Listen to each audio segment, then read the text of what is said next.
राज्य हैं उनकी राजधानियाँ है, जैसे बिहार की राजधानी पटना है, उत्तर प्रदेश की राजधानी लखनऊ है, असम की राजधानी दिसपुर है। उसी तरह से जितने भी देश हैं उनकी भी राजधानियाँ होती है। वहाँ के मुद्रे जो होते हैं, रुपया पैसा जो होता है ना, उसको किस नाम से जाना जाता है, आइए जान लिया जाए। यहाँ देख लीजिए, एशिया के सभी देश हैं, जितने भी देश हैं उनकी राजधानियाँ देख लीजिए।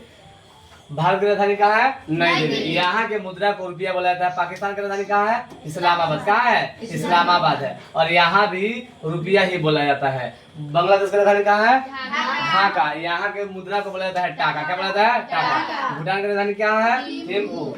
हाँ, और यहाँ के मुद्रा को क्या बोला जाता है? न्यूगुल कम बोला जाता है ना। इस तरह से तमाम जो देश दिए गए हैं ना, उनकी भी राजधानियाँ, उनके मुद्रा का यहाँ नाम दिया गया। आप इसे याद कर सकते हैं। ठीक है ना?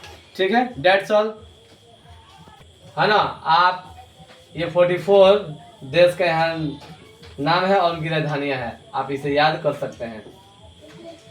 देख लीजिए, याद हो जाएगा ना। yes, जब कभी आपको मिले होमवर्क के रूप में कि आप 50 देशों के नाम लिखें, उनकी राजधानियों का नाम लिखें, उनके मुद्रों का नाम लिखें, तो आप लिख सकते हैं। वीडियो जाकर golden future creator coaching centre आप लिखेंगे उस पर यूट्यूब पर, और एक खुलेगा, और वहाँ से जाकर के आप इस वीडियो को देख करके और आसानी से इसे लिख सकते हैं। और लिखने के साथ साथ याद भी कर लेना है। जिस तरह से हमारे देश में 28 राज्य हैं, 28 राज्यों की राजधानियाँ आप लोग को याद है ना, उसी तरह से जितने भी देश उनकी भी राजधानियाँ हैं, इसे याद भी करके रखना है।